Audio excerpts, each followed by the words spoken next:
stop! Oh my God. Rand, I need another episode of Fully Cinematic. Less than a year after his villainous turn as Elvis Presley's real-life shady manager, Tom Hanks is back, and a lot less despicable. So come along with me as I break down A Man Called Otto. And oh yeah, there definitely will be spoilers. The film opens on Pittsburgh widower Otto Anderson himself shopping for rope at big box hardware store The Busy Beaver. He argues with the cashier after being overcharged by 33 cents. The next morning, he gets up and starts his day at 6:30 on the dot. Following a shave and breakfast alone, he walks outside in order to immediately be pissed off by nearly everything he sees. Recycling in the trash, a bike not placed in the bike rack, etc. After snapping at two neighbors and a stray cat, he finally heads to work, arriving just in time for his surprise retirement party from Simpson Reinforcing, and questions why the cake's message is to have fun. When Otto's former boss makes a point of reminding him that he voluntarily accepted a severance package, he checks him, reminding him and everybody else that his decision to retire was the result of him having his hours cut and being passed up for promotion. Good for you, Otto, that dude. Back at home, he snaps at the UPS lady. And once inside the house, he has his phone disconnected, shuts off the electricity and gas, then prepares to hang himself from the ceiling with his new rope. But for some reason, the sudden arrival of a U-Haul outside causes him to put his plans on hold so he can rush outside to question the driver. Why does he even care if he's planning to be dead? Anyway, even with his wife, Marisol, directing from the street, the driver, Thomas, sets up his parallel parking attempt, and Otto insists on doing it for him. Later, Tommy, an IT consultant from Anaheim, and Marisol, an El Salvador-born housewife, bring over a homemade Mexican delicacy, pollo con mole, and formally introduce themselves. Tommy, clearly not a handy guy, also asks to borrow an Alvin wrench. Though he accepts it rudely, Otto loves the food, wolfing it down before making a second self-deletion attempt, during which he reminisces about his late wife Sonia and single father Otto Sr. It fails when the hook dislodges from the ceiling. When Otto comes to, he notices an ad for flowers on the newspaper he spread on the floor to catch any drips. He buys a bouquet, which he takes to Sonia's grave. That night, Otto remembers the first time he met her while lying in bed. He's deemed physically unfit for the army during the Vietnam era due to hypertrophic cardiomyopathy, or an enlarged heart, a genetic condition that he inherited from his pops. On the way home, he sees her drop a book at the train station and hops on her train so he can return it. Gratefully, she invites him to sit with her. The problem is that the ticket taker soon notices that Otto's ticket is for another train headed east, and he's out of money, so Sonia buys another one for him. The next morning, Otto takes Marisol's container back and shovels the snow off the walkway. He then snaps at a Die in America real estate agent for driving down his street, ignoring the sign announcing that it's not a through street and requires a permit for use, including parking. Otto then stops a neighbor from throwing rocks at the stray cat from earlier, which scratched her purse dog, Prince. She had also let Prince piss on Otto's lawn, by the way. Tommy and Marisol return to bring another dish and to borrow a ladder. Otto then snaps at another neighbor, Anita, who asks if he can fix her heat. When he tells her that all she needs to do is bleed her radiator, she asks how. He doesn't want to help, though, because he's nursing an old grudge against Anita's husband, his former best friend, Ruben. When Otto sees Tommy touching this, he kicks him out of his garage and tells everybody to leave, including the cat. But Kitty doesn't bounce without a fight.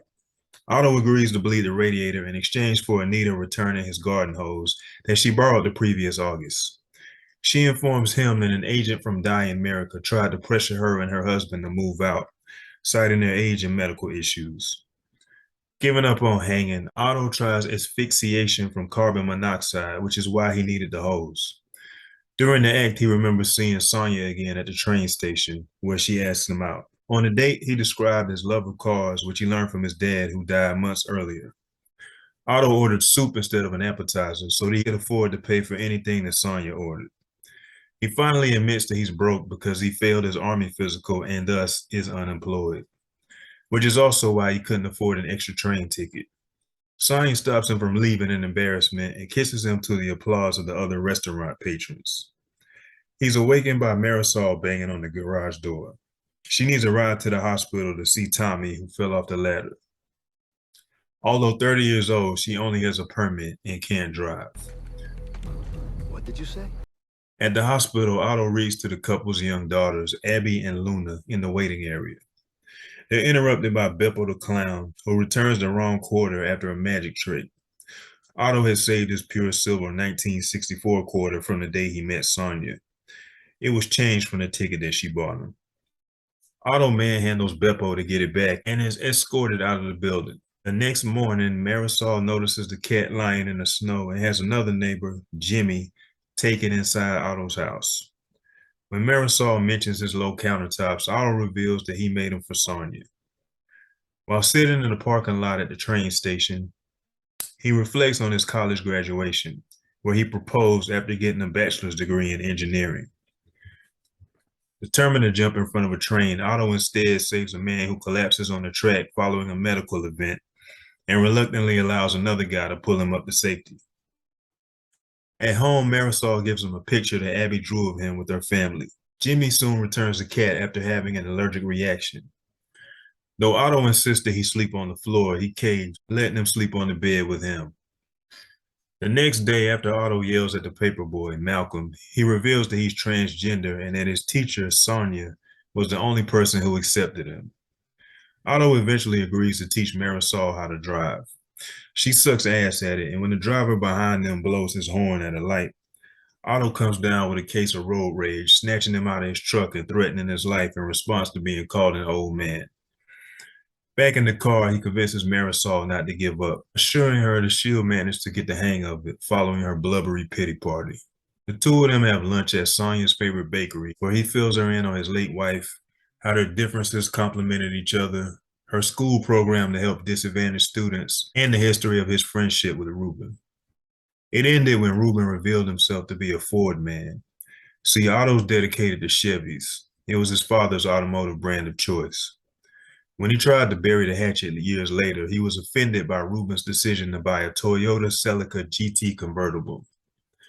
What is wrong with this dude? For years, Otto was the head of their homeowners association, with Ruben serving as the deputy chair. After Otto flipped on him over the Celica and started obsessing over all of the new construction in the area, Ruben had him voted out of the HOA altogether. In the present, Marisol convinces Otto to babysit while she has date night with Tommy. He warms up even further to the girls, playing with their luchadoro action figures before noticing Marisol's degree from USC hanging on the wall. The couple returns to find Otto and Abby asleep, and Tommy notices that their dishwasher's been fixed. The next day, Otto fixes Malcolm's bike, after which a social media journalist, Sherry Kinsey, introduces herself and tries to show him a video message from the guy he saved. She wants to interview him for her online series, Everyday Heroes. The video of Otto saving the guy at the train station went viral, but he avoids doing the interview by closing her in the garage. When Marisol offers to pack up Sonia's belongings, Otto blows up, subsequently yelling at a Die in America associate who cautions him to take care of his heart. He then storms into the house, refusing to answer Marisol, who's outside knocking frantically out of concern. A glance at an old hat triggers a memory of his Niagara Falls trip with Sonia, which was their first vacation. He then turns on the radio for the cat before making his fifth self-deletion attempt, this time with a shotgun. Reminiscing about Sonia's 6-month pregnancy, which was ended by a bus crash due to faulty brakes during the trip back. He was in the bathroom and emerged uninjured. A knock at the door startles Otto, causing him to misfire into the ceiling. The knocker turns out to be Malcolm, who needs a place to sleep after being kicked out by his father. The accident made Sonia a paraplegic, necessitating the low countertops. After cooking breakfast, Malcolm joins Otto on his rounds, which Jimmy soon joins as well, letting Otto know that Ruben and Anita are planning to move. She had given her son Chris, who lives in Japan, power of attorney after being diagnosed with Parkinson's the year prior. He apologizes to Ruben, promising to stop real estate developers Die America from forcing them out of their home. When he asks to use Marisol's phone, she breaks down in tears, confessing that she was worried about him. He confesses that he wants to help Ruben. Sonia died 6 months earlier from cancer, and he couldn't be reached by phone because he disconnected his in preparation to self-delete. Sherry Kinsey shows up at Otto's urging to live stream when DME arrives to transport Ruben to a nursing home. Otto and Sherry exposed the fact that D&M illegally obtained several residents' medical records, including his, and lied to Chris about his parents' health status. Afterwards, Otto collapses from heart complications. Marisol, who found him, later goes into labor in his hospital room. After coming home, Otto presents her with the crib intended for his own son for the new baby. Tommy, Marisol, Luna, Abby, and baby Marco all accompany Otto to Sonia's grave. He eventually allows Marisol to pack up Sonia's belongings while he paints over the now repaired section of the ceiling where he tore a hole from the hanging attempt. Otto later gives his car to Malcolm so he won't go through with his stated plan to buy a Volkswagen. As for Otto, he buys himself a new truck and takes Marisol and the girls for a ride. Sometime later, Tommy notices that Otto's walkway hasn't been shoveled. And rushing over, he and Marisol find him dead on his bed. He died clutching Sonia's quarter. He left a note to Marisol explaining that he didn't do himself in but simply planned ahead because his prognosis regarding his heart had not been good. He wants a simple funeral, which Sherry attends and afterwards discusses on her show. He left her the house, his truck, a Chevy of course, and his money, and instructs her to feed the cat tuna twice a day. He signs the letter Abuelo Otto. A Man Called Otto, a remake of the 2015 Swedish film A Man Called Otto, was nominated for 2 Academy Awards, Best Foreign Language Film and Best Makeup and Hairstyling.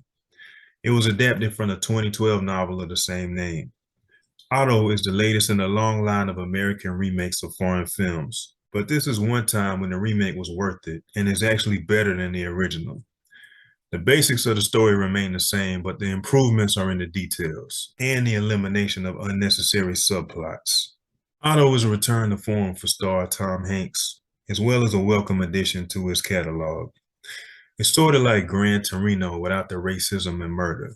Hanks has played a wide range of characters throughout his more than 40-year career, but for the very first time, he takes on the role of grumpy old man. These guys will be proud. And it's ironic that he portrays a guy who can't get into the army, considering that both his best role and his signature character happen to be war heroes. If heartwarming, funny stories about found families interest you, check out A Man Called Otto. Or watch this instead. No. In other news, it's time to check out a comment from a past show. After watching the A Tale of Two Guns early review, Augie Perez 9889 said, Harder They Fall is a good Western. It damn sure is, Augie. Shout out to Augie Perez 9889 for dropping a comment. And shout out to everybody who hit the like button and subscribe to the channel. But I've had enough of this conversation, so I'm logging off. Fully cinematic. Are you always this unfriendly?